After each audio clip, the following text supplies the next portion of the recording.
2020霹雳国际多媒体年度发布会，用咱最热的掌声，欢迎咱霹雳大家长黄中华董事长、黄文德副董事长。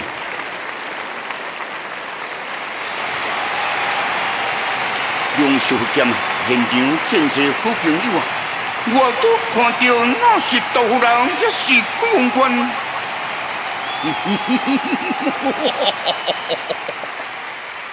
大家好，我是黄中华，我是黄文德，无用心啊！赶紧哦，我们来去红酒路。公主啊，稍等我一下啦。这次的发布会呢，因为疫情的影响，不方便办大型活动，才选择这种方式跟大家见面。同时呢，也是期待着能够透过线上的方式呢，打破距离。我们想告诉大家，现在的霹雳的样子，霹雳的精神，还有我们一路走来的足迹，告诉大家霹雳的骄傲。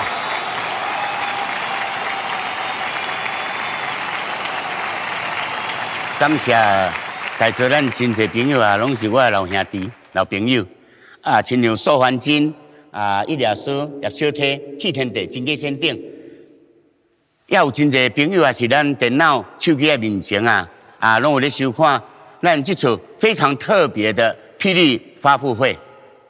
今仔日4月30日，正好是苏焕金的生日，我伫这祝福伊生日快乐。希望以后每年的生日，拢甲大家斗阵过，多谢多谢。这几十年来，我跟我弟弟搭配，我写剧本，他练台词，我们一搭一唱，为霹雳打拼。我们真的很爱布袋戏，也因为有你们的故事、你们的演出，才有今天的霹雳，才会有这么多的观众朋友来支持，非常感谢大家。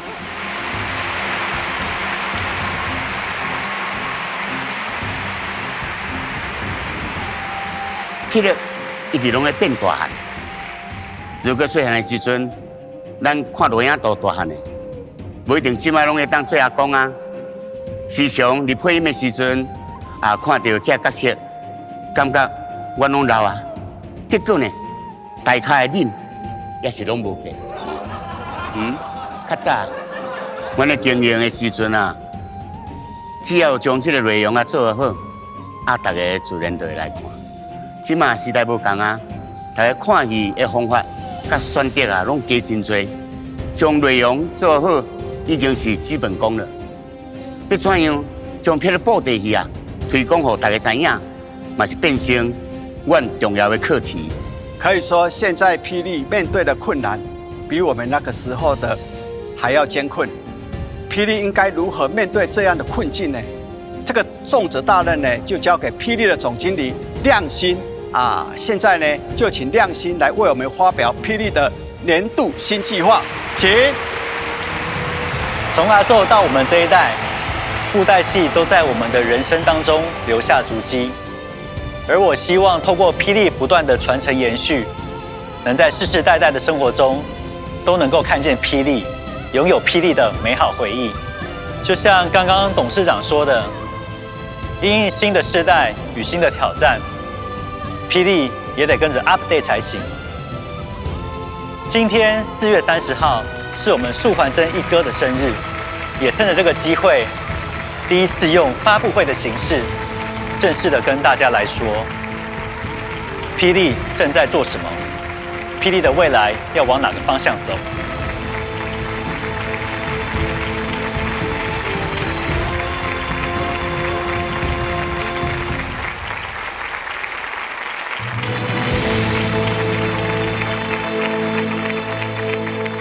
我想很多道友都有过全家人齐聚在礼拜五的晚上，在客厅一起看霹雳布袋戏。这就是一个2代人甚至3代人共同的家庭时光。所以霹雳不只是一个布袋戏，它更像是一个连结，把我们不同人的情感串联在一起。从我的阿宙黄海带，那时候的布袋戏是野台戏，而当时的阿宙非常的红，原因是他演了很多剑侠的布袋戏，而剑侠的布袋戏以武打撑住，再加上阿宙优雅的口白，所以让户外的人都可以看得很清楚、很过瘾。这就是阿宙那时候做的很大的一个创举。再到我的阿公黄俊雄、史彦文、云州大儒侠，当时的阿公舍弃了传统的北管配乐团，而开始使用当时的流行音乐和日本的演歌，像是大家都知道的苦海女神龙。对那时候的人来说，其实都是一个很大的改变。这样的改变其实有一种违背传统的感觉，但是我们在事后来看，其实这反而是一个很成功的决定。再来是我的爸爸跟我的叔叔，也就是霹雳布袋戏的开始。从最早录影带到 DVD， 开创了全省超商都能够租、能够买的便利收看方式，并且研发了很多偶的关节、机关，来呈现更多细节的动作，并打破电视荧幕的限制，在国家戏剧院演出舞台剧《狼城疑云》，后来更进军电影，拍出红到日韩的《圣石传说》。不久前，《霹雳英雄战记之刀说艺术》成为了少数登上 Netflix 的台湾原创内容，这代表国际对霹雳的一个很大的肯定。原来我真厉害，哈哈！不愧我真精神，赞！我要铁定心无人助。良心来，乾坤不得来有乾坤，送你一行，哈哈哈哈！整的来说，布袋戏在皇家，从阿宙到阿公，再到我爸爸和叔叔，不管在内容上、形式上、媒介上，都一直在寻找新的可能。只是我们一直因为专注在手边的工作，没有机会停下脚步，好好的审视自己。所以我们花了很多的时间，一起把整个过去到现在的发展仔细翻阅，终于得出了4个字：玩转心意。这4个字代表着霹雳的精神。霹雳是一种与时俱进的娱乐，同时也是一种勇于挑战、不断推出让人耳目一新、与时代潮流同步的作品。对应到这句话，我们也同时翻新了霹雳的企业识别，更符合霹雳的精神。我很荣幸地为大家介绍我们霹雳的新形象。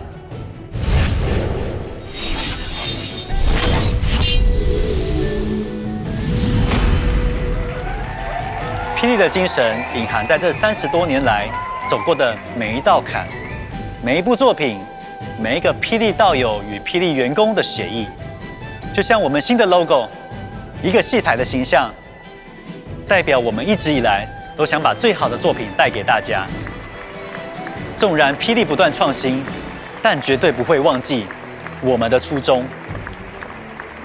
各位，这就是我们霹雳的新时代。当然，这些也都要感谢一群霹雳的幕后英雄。他们从剧本、导演、口白、操偶、造型、搭景、拍摄、配音、特效，一手包办。在这里，我要代表霹雳向大家深深的一鞠躬。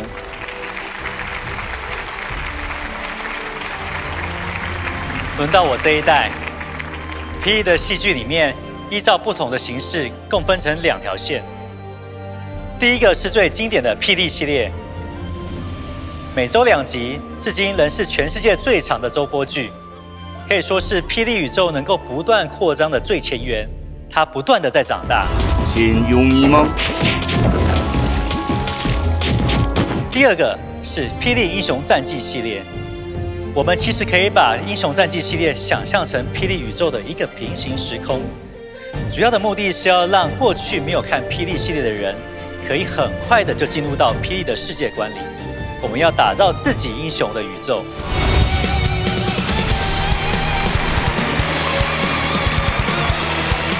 不就是当火马虎，托尼斯塔克？哈哈，阿西，这不就是你？而我也希望与大家有着更紧密的连结，让大家对于霹雳的创作更有参与感。于是，我们聚集了一群热爱配音的道友们，为霹雳布袋戏献身，推出重新配音版本的《霹雳英雄战记之刀说艺术》。而《霹雳英雄战记》系列的第2部作品《蝶龙之乱》也会在8月与大家见面。但，导演，这还不能播。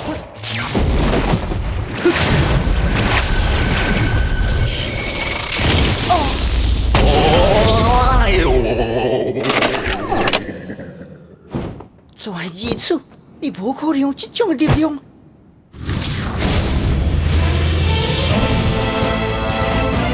原来是你一定师，你是来救素还真的。后来我无兴趣，这是素还真之劫，伊必须主动。那你所为何来？爱一份公平、公正。拍谁？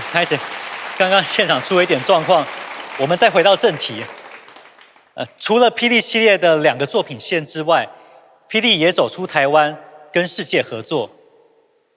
我在想，有没有可能拍一个就是日本人也可以喜欢的布袋戏？几年前，我们便开始跟日本合作，有了《东离剑游记》系列。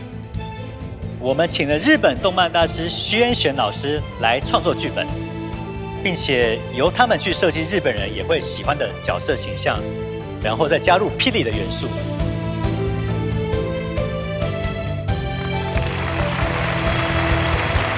今年将继续推出第3季，希望借由《东离剑游记》，可以让台湾以外的动漫迷都能够爱上布袋戏。透过这种合作模式，未来我们希望能够再跟更多国家接轨。虽然大家都说徐恩老师是便当店老板，动不动就让角色下班领便当。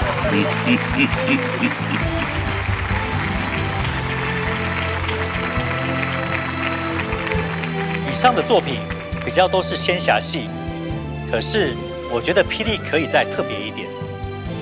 有没有可能布袋戏也可以拓展喜剧这个类型呢？今年我们发布了很不一样的作品，叫做《天生我材怎么用》。天生我材怎么用是一个全新概念的尝试，它跟过往的霹雳很不一样，是一个校园喜剧。故事改编自李白少年时期的遭遇，在讲他在学生时期还在探索自己的过程。当然，大家一定很好奇，布袋戏没有表情，怎么拍喜剧？大家可以去一探究竟。另外，还有我们做给小朋友看的布袋戏《仙界小霹雳》。《仙界小霹雳》是专门为小朋友打造的一个偏科普类、教育类的剧集，同时也与公视的台语台合作，就是为了要让小朋友可以从小开始就认识布袋戏，并且学台语。真感受不了。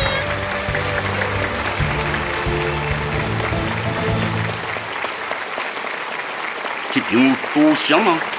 我想教新学生咯，良心，我生下嘛是你的长辈，看你大汉呀，这款免伤害呀，嘛将我写入去。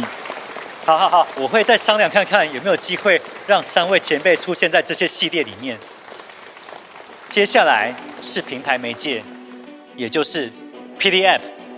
推出霹雳 App 就是为了提供大家更多元的观看方式。加上很多人想看以前的剧集，却没有管道，只能去看画质不好的盗版影片。但现在透过霹雳 App， 就可以在手机、平板、电脑、电视看霹雳30多年来的精彩内容，一网打尽。霹雳 App 内也会导入社群功能，戏迷可以直接在里面讨论交流观影心得跟想法，而霹雳 App 也可以点赞跟发便当。最酷的是，观众可以在任何一个时间点来做这件事情，而透过这些数据，编剧们就可以知道大家到底是喜欢跟讨厌哪些桥段，而这些数据还会再反馈到我们的编剧组。这对霹雳来讲是数位转型很大的一个重点。所以信号比我的天朝时间好咯。当然，还有更好的。看这边。接下来是新改版的霹雳官网。由于未来霹雳将会面对世界各国，官网就等于是我们的门面。随着企业识别的翻新，我们也更新了官网，不管在配色上、排版上，更当代、更活泼，也吸引更多人来看。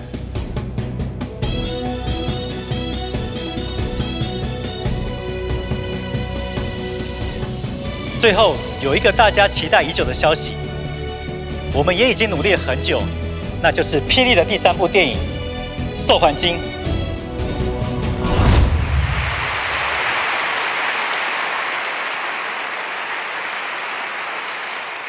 现在是皇家第5代的开始，从我阿昼开始，就希望布袋戏能够一直演下去。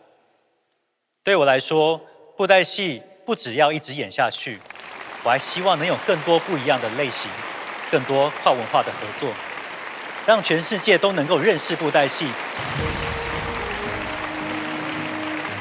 那我可以到更多的地方算咯，数环境的电影敢有我呢？新的时代，新的气象，两种斗阵破冰吧。今年是我接班霹雳的第1年，如何让霹雳拥有多元 IP， 让霹雳数位化、国际化，是最大的目标，也是我给自己的功课。我告诉自己，霹雳就是要让在座和荧幕前的各位引以为傲，我们会继续努力。布袋戏是台湾宝贵的表演艺术，它承载了每个世代的记忆。30多年来，霹雳一直默默地在为台湾这片土地推广、保存台语文化，同时也致力于布袋戏文化的传承跟突破。能够走到今天，也都是因为有你们的支持。未来我们会给各位更大的舞台，让更多人能够认识你们精彩故事，让全世界都能够一起欣赏布袋戏的美。谢谢大家。